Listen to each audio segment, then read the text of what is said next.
I'm McKenna Lewis. I'm a second-year fitness and health promotion student, and today I'm here to talk to you about the pros of fasting. I'm sure lots of you have tried a variety of different fitness tips and tricks to help you achieve your body weight, your goal body, or just for your general health benefits. Some of you have probably even tried what we're debating here today, fasting. And I'm here to talk to you about the health benefits and pros of the fasting diet. First off, the definition of fasting is when you abstain from food or drink, sometimes for health purposes and other times for religious views. The definition of intermittent fasting is abstaining from all or some food and drink intake periodically. There are a lot of different kinds of fasting diets, all made popular by different fitness experts with different goals and body types. Some being the 5-2 fast diet, established by Dr. Michael Mosley, author of the Fast Diet books. Another is the 16th-8th lean gain method, made popular by fitness expert Martin Burkham. Another one we'll talk about is the 24-hour fast, popularized by fitness expert Brad Pilon. And the final one we will discuss is the warrior diet, invented by Ori Hofmeckler. The first fast we will talk about is the 5-2 fast diet. This fast involves eating your recommended calorie intake for 5 days of the week, but on 2 days of your choice, usually consecutive days, you reduce your calorie intake 25%, around 500 calories for women and 600 calories for men, for the remaining 2 days of the week. This method was established by Dr. Michael Mosley, author of the Fast Diet books. He himself did it and also conducted a study where he found that not only it helped with weight loss, but also improved things like blood pressure, cholesterol levels, and insulin sensitivity. Another doctor, Dr. Razine Menroof, University of Oxford, UK, explains that the use of fat for energy can preserve muscle reproduction and reduce cholesterol levels. Since the body is unable to get its energy from food during your fasting time, it dips into your glucose that is stored in your liver and muscles. This process begins around hour 8 following your last meal. The second type of fast I'm going to talk to you about is the 16th-8th lean gain method, established by fitness expert Martin Burkham. This type of fast involves fasting for 16 hours a day, only leaving 8 to 10 hours a day to eat. In that 8 to 10 hours, try to fit in 2 to 3 full meals that are relatively healthy and full of nutrients. Some people instinctively live this way, not eating after dinner, skipping breakfast, and waiting until around noon or 12 the next day to eat their next meal, and that's a total of 16 hours.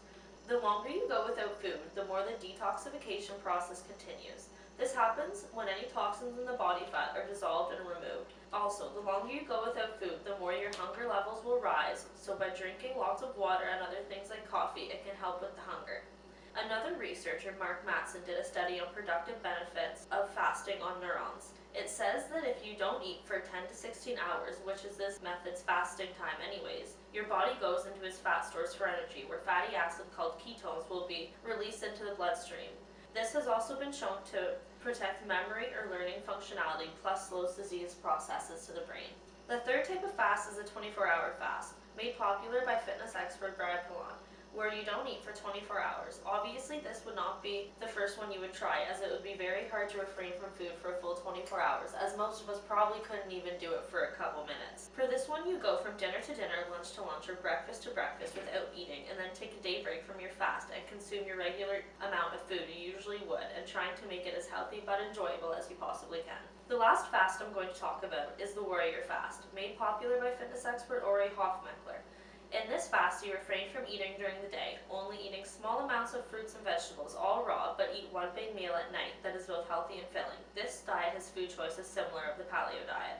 As you can see, there are a lot of different fasting methods, but there are some people who shouldn't fast at all. You shouldn't fast if you have an eating disorder, you have trouble sleeping, are underweight, under the age of 18, are pregnant, have type 1 diabetes, or after any major surgery.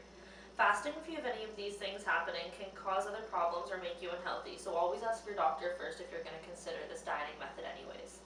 10 benefits of fasting include weight loss, insulin sensitivity, speeds metabolism, prompts longevity, improves hunger, helps eating patterns, improves brain function, improves immune system, self-enlightenment, and helps with clean skin and improves your acne.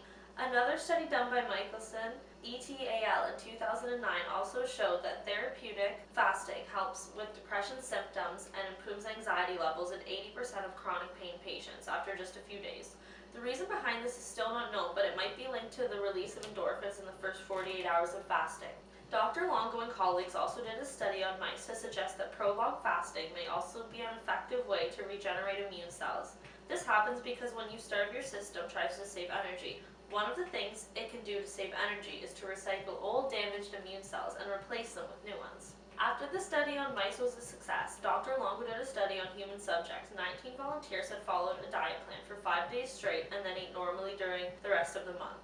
It showed that after 3 sessions of alternating between diet and normal eating, participants had improved physical conditions, reduced blood glucose, trimming of abdominal fat, and the cutting of protein associated with cardiovascular disease. Also noted from this study was that the workers noticed a raise in the body's stem cells. This suggests the diet might promote regeneration in humans. If you are a first timer at fasting, here are a couple easy tips you can always follow. Drink plenty of water, fast overnight to make it easier the first couple of times. Rewire your mindset. Try and think of food as something that you don't need to make now instead of something that you're really craving, which I know it could be very hard to do. And overcommit. Do it on your busy days so you have less time to be hungry. As well as hit the gym.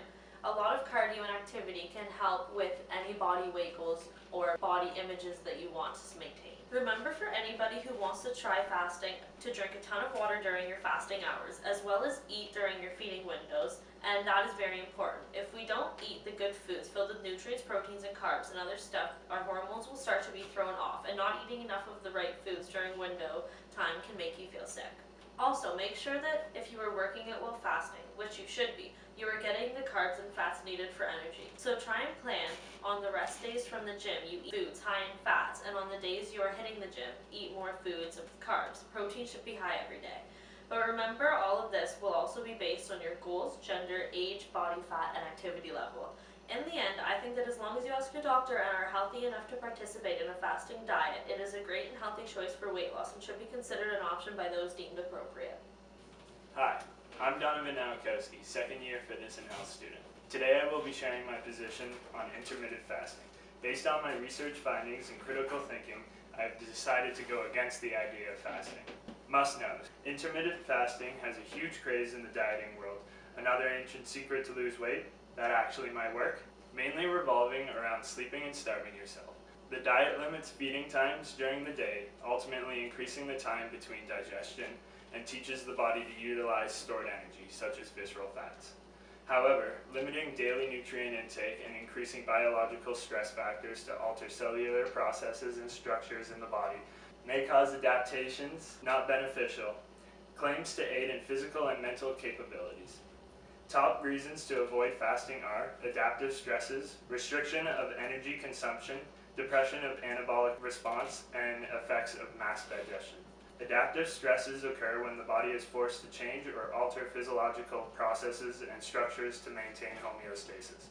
Can relate to nutrition, physical demands, and environmental factors. Fasting is known to have a transitional phase of roughly 10 days, where testimonies reported dying a slow, painful hunger and being resurrected eventually, hopefully. During this phase of adaptation to the new diet, testimonials will experience tiredness, confusion, headache, and are significantly more likely to become sick. At the extreme, individuals with morbidities will be more at risk for developing comorbidities and have a chance of mortality with extreme cases.